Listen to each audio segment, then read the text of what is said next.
बड़ी खबर जोधपुर से आपको बता रहे हैं। मंडोर के लाल सागर इलाके में धमाके से दहशत हो गई है। धमाके के बाद स्थानीय लोगों में हड़कंप मच गया।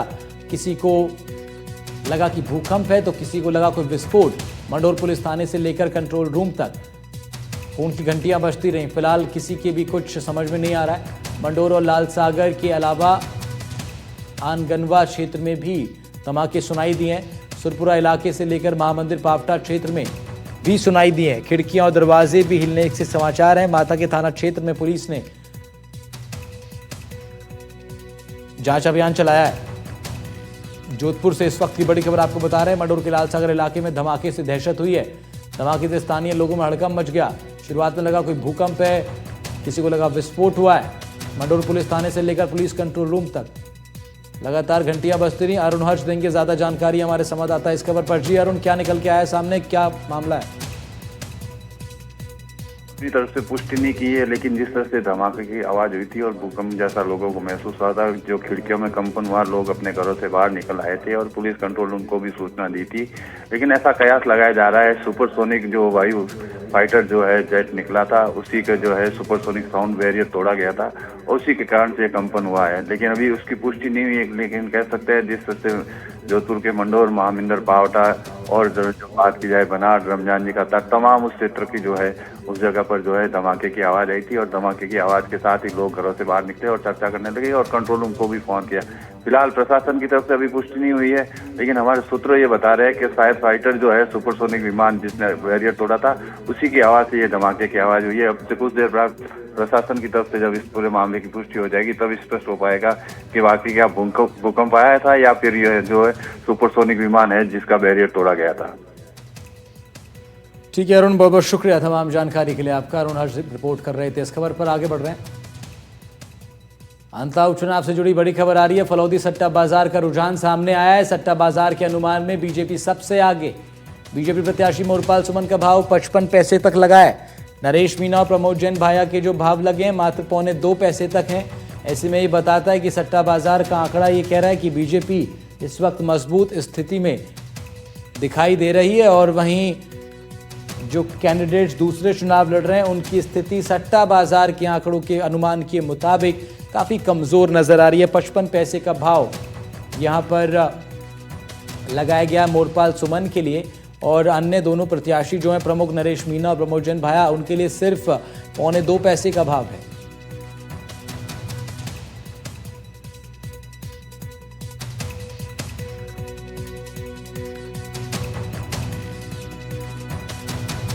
अंता में 77% से ज़्यादा मतदान औपचारिक तौर पर रिकॉर्ड हुआ। माना ही जा रहा है वो 80-81% तक जाएगा। अंता में अब मतदान पूरी तरह शांतिपूर्ण तरीके से संपन्न हो गया। लोगों ने जमकर मतदान किया है। उपचुनावों में भारी संख्या में लोग बाहर निकल के आए, उन्होंने वोटिंग की है। अंता उपचुनाव में हुई बम्पर वोटिंग के बाद अब परिणाम 14 तारीख को आने हैं, जिसका सभी को इंतजार रहेगा। अच्छी वोटिंग के नतीजे फिलहाल प्रत्याशी सभी अपने अपने पक्ष में बता रहे हैं।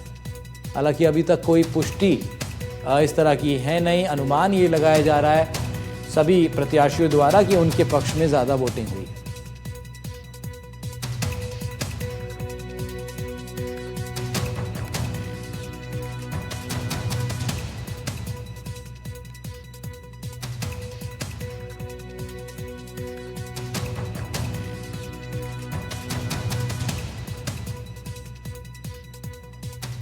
अंतः विधानसभा उपचुनाव अब समाप्ति की ओर पहुंच चुका है।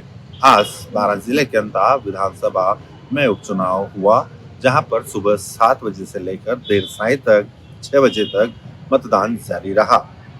अंतः विधानसभा में 15 प्रत्याशियों के भाग्य का फैसला अब ईवीएम में कैद हो गया है, क्योंकि अंतः विधानसभा उपचुनाव को लेकर 15 प्रत्याशी मैदान में थे, जहां पर 3 प्रत्याशी के बीच में कड़ी टक्कर रहने वाली है। हालांकि यह परिणाम 14 तारीख को आएगा, लेकिन हर पार्टी और हर प्रत्याशी अपनी जीत का दावा कर रहे हैं। जहां पर भारतीय जनता पार्टी की ओर से मोरपाल सुमन, कांग्रेस से प्रमोद जैन भाया व निर्दलीय प्रत्याशी नरेश मीणा के बीच कांटे की टक्कर रहने की संभावनाएं जताई जा रही है। लेकिन अब आज 11 नवंबर को मतदान समाप्त हो गया है और इसका परिणाम आगामी 14 नवंबर को आएगा। 12 से ब्रिजेश कुमार, NDTV। अंता विधानसभा उपचुनाव में अब जनता ने अपना फैसला मशीनों में बंद कर दिया है। 80% से ज्यादा का रिकॉर्ड मतदान है। सबकी निगाहें अब नतीजों पर टिकी हैं जो 14 तारीख को आएंगे। अंता उपचुनाव में हुई बम्पर वोटिंग, जनता का फैसला ईवीएम में कैद। मतदान खत्म, अब नतीजों की बारी। मतदान शांतिपूर्ण, वोटिंग में उमड़ा जोश। 14 को खुलेगी ईवीएम, तय होगा भाग्य। कौन जीतेगा अंता का ताज। अंता में सुबह से ही वोटिंग को लेकर जोश नजर आया। लोग सुबह सुबह पोलिंग बूथ पर लाइन में लग गए। युवा वोटरों के साथ साथ बुजुर्ग मतदाताओं में खासा उत्साह नजर आया। तो कोई बच्चों के साथ लोकतंत्र के पर्व में शामिल हुआ। कहीं बुजुर्गों ने कहा वोट देना हमारा हक है, तो वहीं युवाओं ने कहा हम बदलाव चाहते हैं। कुल मिलाकर उपचुनाव शांतिपूर्ण रहा।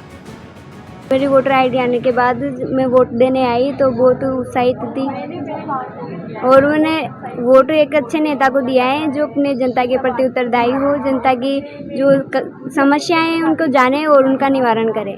मैंने पहली बार वोट किया तो मैं बहुत उत्साहित थी कि वोट कैसे दिया जाता है और मैंने विकास को ध्यान में रखते हुए वोट दिया है और जो आगे हैं वो भविष्य में बहुत कल्याणकारी योजनाएं चलाएंगे और क्षेत्र का भी विकास होगा।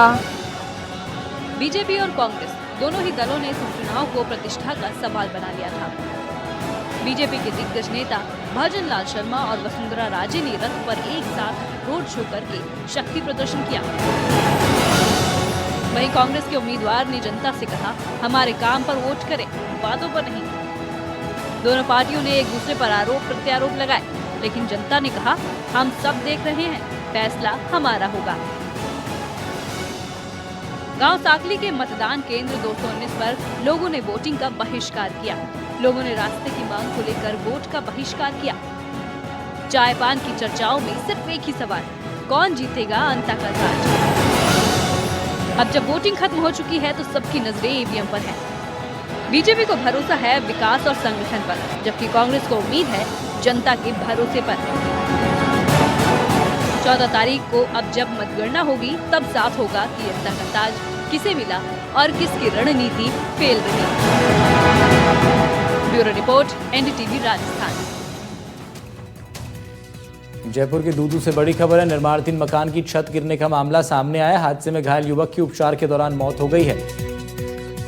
3 अन्य घायल मजदूरों का इलाज जारी है। ठेकेदार राहुल बैरवा के रूप में मृतक की पहचान हुई है। SDRF की टीम लगातार अपना अभियान चला रही थी। 5 JCB और 4 क्रेन की मदद से मलबा हटाने का काम जारी है।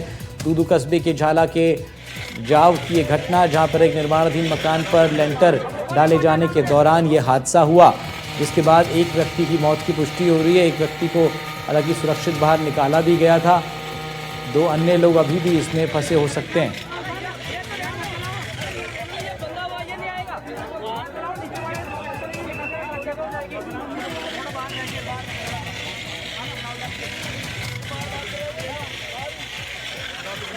SDRF की टीम अभी भी रेस्क्यू अभियान चलाए हुए है।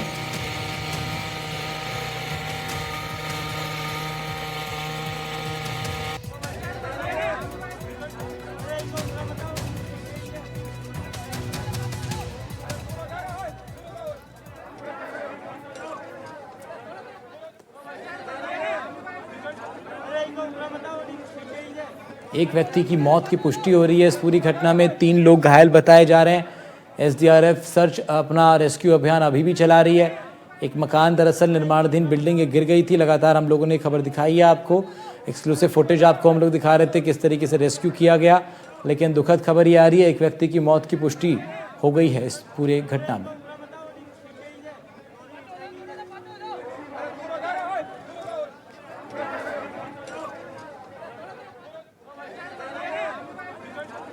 तीन अन्य मजदूरों के घायल होने की भी खबर है।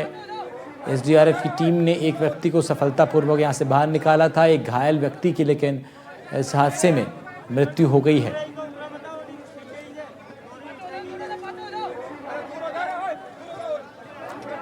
लेंटर डालने के दौरान यह हादसा हुआ था। सोनू देंगे ज़्यादा जानकारी हमारे सहयोगी। सोनू, एक व्यक्ति की मौत की खबर है और क्या अपडेट है आपके पास? जी मैं बताना चाहूंगा, निर्माणा में जो मकान को जो छत गिरने का जो मामला था, इस मामले में एसडीआरएफ टीम ने जो एक बॉडी निकाली थी, एक जो युवक को बाहर निकाला था, उसको इलाज के दौरान उपजी अस्पताल में मौत हो गई है। और जिसकी मौत हुई है उसकी पहचान जो ठेकेदार बताया जा रहा है राहुल बेरवा, उसके रूप में उसकी पहचान हुई है। और एसडीआरएफ की टीम है जो कि लगातार यहाँ पर ये सर्च कर रही है कि अभी भी कोई एक दो आदमी अंदर दबे होने की सूचना बताई जा रही है। और ये फिलहाल 4 से 5 जेसीबी और क्रेन की मदद से मलबे को हटाने का काम जो है किया जा रहा है। जो राहुल बेरवा है उसकी बॉडी को पुलिस ने उपजिला अस्पताल की मोर्चे में रखवा दिया है और आगे की जो कार्रवाई है वो की जा रही है। जी ठीक है सोनू, शुक्रिया तमाम जानकारी के लिए आपका। ये तस्वीरें हम आपको दिखा रहे हैं इस हादसे की, इसमें एक निर्माणाधीन मकान के गिर जाने से एक व्यक्ति की मौत हो गई है, 3 अन्य लोग घायल बताए जा रहे हैं।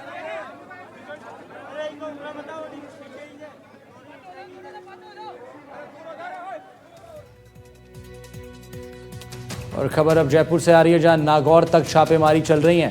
कृषि मंडी का सहायक सचिव ट्रैप कर लिया गया। मंडी लाइसेंस बनवाने की एवज में इसने रिश्वत मांगी थी। प्रोजेक्ट डायरेक्टर को सवाई माधोपुर में गिरफ्तार कर लिया गया है।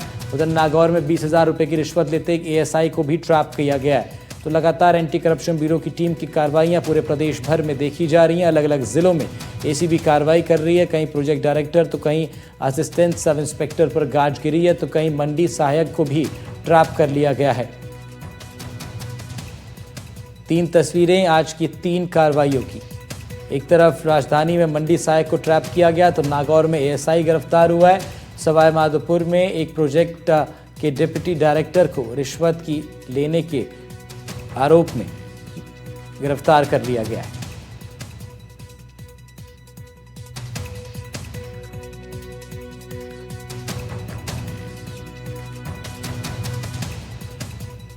राजधानी में मंडी सहायक को ट्रैप कर लिया गया। नागौर में एएसआई गिरफ्तार हुआ है। सवाई माधोपुर में डिप्टी डायरेक्टर को अरेस्ट किया गया।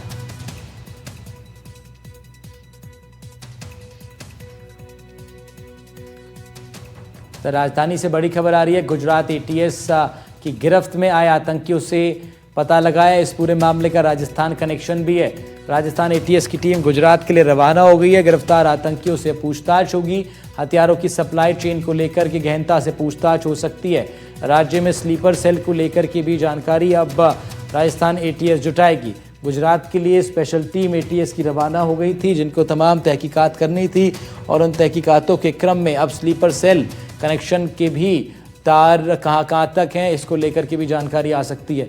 सबसे बड़ी बात ये कि ये सामने आई है कि अब ड्रोन के जरिए हथियारों की भी सप्लाई हिंदुस्तान के अंदर की जा रही है। सिर्फ ड्रग्स की नहीं बल्कि हथियारों की भी सप्लाई की खबर है।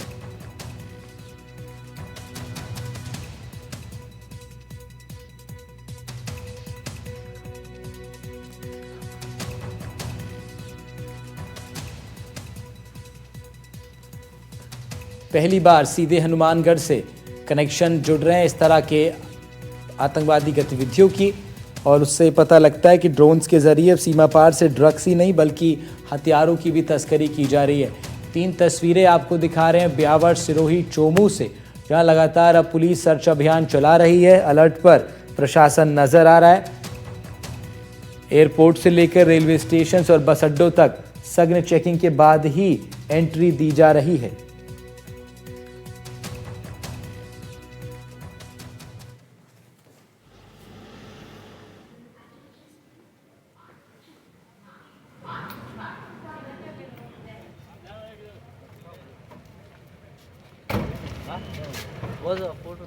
तीन तस्वीरें हम आपको दिखा रहे हैं ब्यावर, सिरोही, चोमू से, किस तरीके से पुलिस एक्टिवली अब चेकिंग अभियान चला रही है सभी जगहों पर।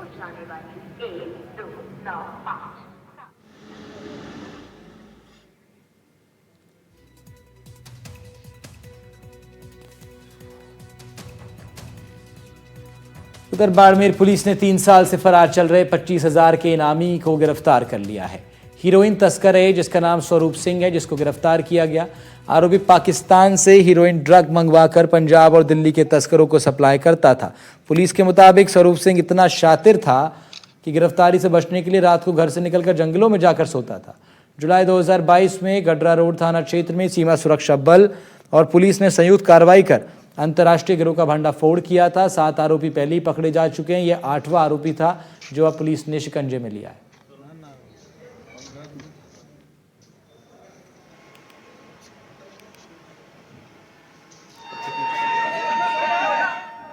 छात्र अमायरा की आत्महत्या का मामला हर दिन उलझता जा रहा है। शिक्षा विभाग से लेकर स्कूल प्रशासन और पुलिस के पास भी कोई जवाब नहीं। एनडीटीवी ने स्कूल प्रशासन से बात की तो क्या जवाब आया, जरा देखिए।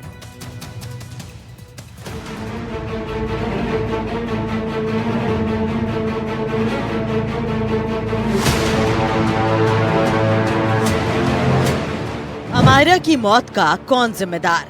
क्या स्कूल छिपा रहा कोई राज? स्कूल की चुप्पी अब भी बरकरार, 10 दिन बाद भी नहीं दिया जवाब। जयपुर के नीरजा मोदी स्कूल में हुए हादसे को 10 दिन बीत गए हैं, लेकिन अभी तक मासूम अमायरा की आत्महत्या का राज नहीं खुला है। न तो पुलिस अब तक किसी नतीजे पर पहुंच पाई है, न ही स्कूल प्रशासन की ओर से कोई आधिकारिक बयान सामने आया है। शिक्षा विभाग की जांच कमेटी की रिपोर्ट भी अभी तक सार्वजनिक नहीं की गई है। घटना के 10 दिन बाद भी मामले की गुत्थी जस की तस है। वहीं एनडीटीवी ने स्कूल के मालिक और कांग्रेस नेता रहे विष्णु कुमार मोदी से फोन पर बात की। उन्होंने इस मामले पर किसी भी टिप्पणी से इनकार करते हुए कहा कि पूरा मामला जांच के दायरे में है और वो इस पर कुछ नहीं कहेंगे। आपको बता दें कि विष्णु मोदी की पत्नी नीरजा मोदी के नाम से स्कूल शुरू हुआ था। विष्णु कुमार मोदी एक जाने माने राजनीतिज्ञ और व्यवसायी हैं। वे 1984 से 1989 तक भारतीय राष्ट्रीय कांग्रेस के सांसद रहे। उन्होंने राजस्थान विधानसभा में भी 2 कार्यकाल पूरे किए। 1993 से 1998 तक पुष्कर विधानसभा क्षेत्र से और 2003 से 2008 तक मसूदा सीट से विधायक रहे। वहीं दूसरी ओर शिक्षा विभाग की ओर से गठित जांच कमेटी को 7 दिन में रिपोर्ट सौंपनी थी, लेकिन 10 दिन बाद भी रिपोर्ट फाइनल नहीं हुई है।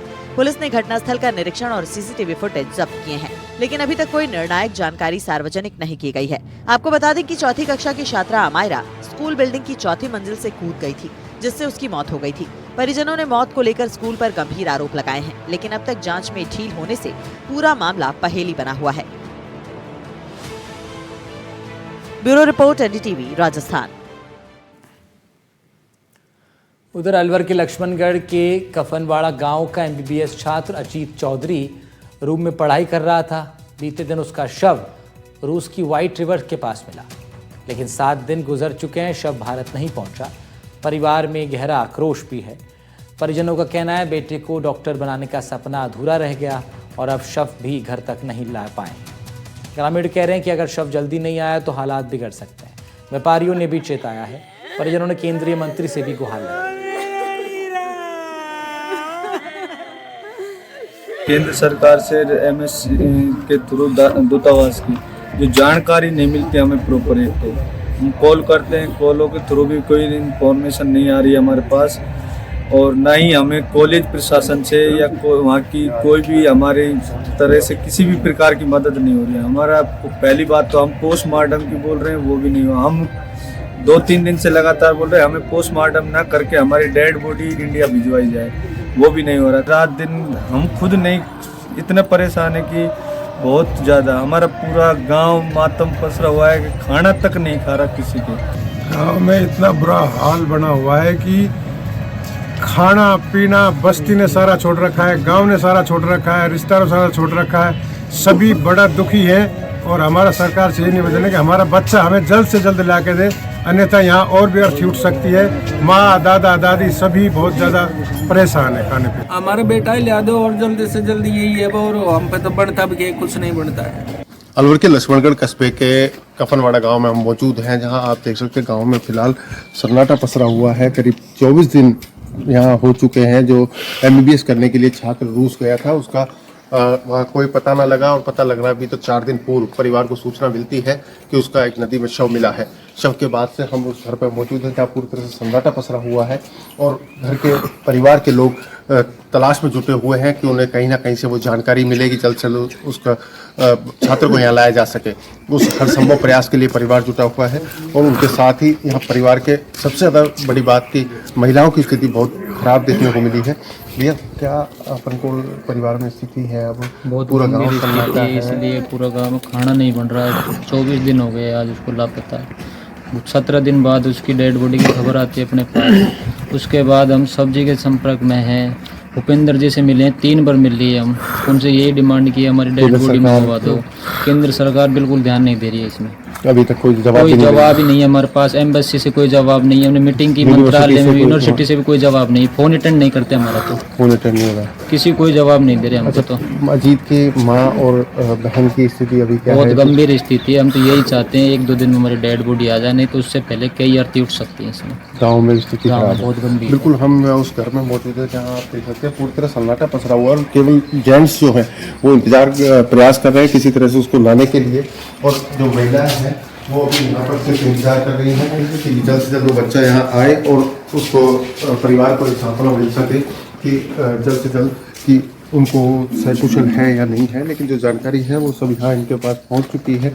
महिलाओं का रो रो कर बुरा हाल है। परिवार में ना ही 24 दिनों से चूल्हा जला है और पूरे गांव में गमगीन माहौल यहाँ नज़र आ रहा है। और परिवार जो है जिसमें उसकी माँ और बहन जो लगातार अपने भाई और बेटे का इंतजार कर रही हैं कि वो किसी भी हालत में या किसी भी सूरत में जल्द से जल्द यहाँ पहुँचे और परिवार को उस जानकारी उपलब्ध हो कि क्या उसके साथ घटना हुई है और क्या पूरा जिस तैयारी के साथ परिवार ने भेजा था, जो पैसा ज़मीनें बेचकर पैसा लगाकर उसको यहाँ से भेजा था, तो वो सभी सांत्वनाएं उनकी अब कहीं ना कहीं उससे टूट चुकी हैं। और हालात जो गांव बताता है कि अब परिवार में और गंभीर स्थिति ये है कि जो भोजन नहीं करना और लगातार उन पीड़ाओं से पीड़ित रहने के चलते ही महिलाओं की स्थिति भी अब बीमारी की ओर बढ़ती जा रही है। अलवर से मुदीर कोट, एनडीटीवी। खबर कोटा से, जहां नगर निगम का अतिक्रमण हटाओ अभियान जारी रहा। बजरंग नगर क्षेत्र से निगम के अतिक्रमण दस्ते ने अतिक्रमण हटाए और रास्तों को खुलवाया। अतिक्रमण के चलते वाहन चालकों को आवागमन में काफी परेशानियां हो रही थी। कई बार अतिक्रमण के चलते दुर्घटनाओं की खबरें भी सामने आई।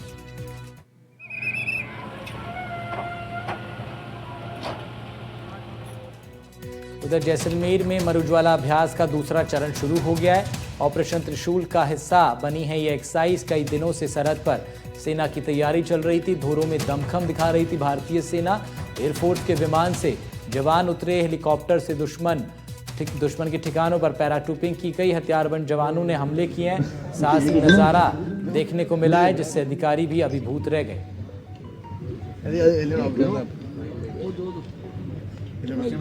थार के रेगिस्तान में T-90 भीष्म टैंक की गूंज ने दुश्मन के ठिकानों को तो नस्त नाबूद किया ही है, साथ ही साथ ऑपरेशन त्रिशूल के बीच चल रहे मरुज्वाला में जो धमाकों की गूंज है, T-90 टैंक ने इस तरह गर्जमान किया है कि दुश्मन देश पाकिस्तान तक थर्राता हुआ नजर आया है। और बैटल ग्राउंड के बीच T-90 की जो धमक है वो साफ सुनाई देती है। और इस T-90 को जो चलाते हैं उनके बीच जो जोश है, उनके दिल में जो प्रेम का भाव है देश के प्रति, वो साफ झलकता है। और यही कारण है कि T-90 ने इस बैटल ग्राउंड में दुश्मन के ठिकानों तक पहुंचकर उसे नेस्तनाबूद किया।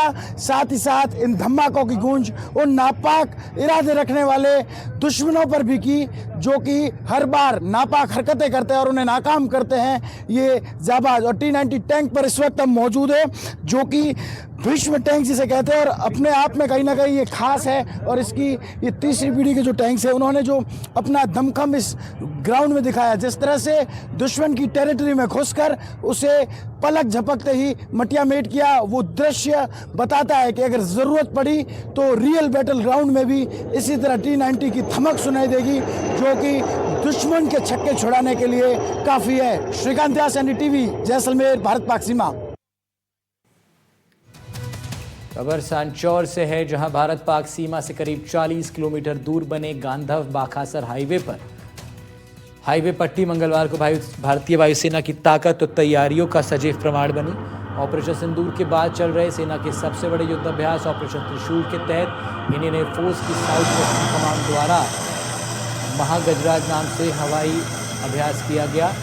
सीमांत क्षेत्र के आसमान में गूंजने लगी सुखोई और जगुआर फाइटर जेट्स की गर्जना ने पूरे इलाके में रोमांच भर दिया। 3 किलोमीटर लंबी और 33 मीटर चौड़ी Bharatmala express way 925-21 emergency air strip पर इंडियन एयरफोर्स ने टच एंड गो ऑपरेशन के जरिए अपनी तैयारियों का प्रदर्शन किया। जी, अभी इंडियन एयरफोर्स की साउथ वेस्टर्न एयर कमांड का एक्सरसाइज महागजराज चल रहा है। तो उसी एक्सरसाइज के पार्ट में आज हमने इमरजेंसी लैंडिंग फील्ड एक्टिवेट किया। इसमें ट्रांसपोर्ट एयरक्राफ्ट चार्ली 295 और फाइटर्स जैगुआर और Su-30s ने लैंड किया। जनरली हम करते हैं ताकि हम अपने जो इमरजेंसी लैंडिंग फील्ड्स हैं उनकी वैलिडिटी कायम रखें। सो उसी एक्सरसाइज के तहत आज हमने ये प्लानिंग की। राजस्थान प्राइम में फिलहाल रुकना एक छोटे से ब्रेक के लिए, अन्य बड़ी खबरों के साथ लौट रहे हैं।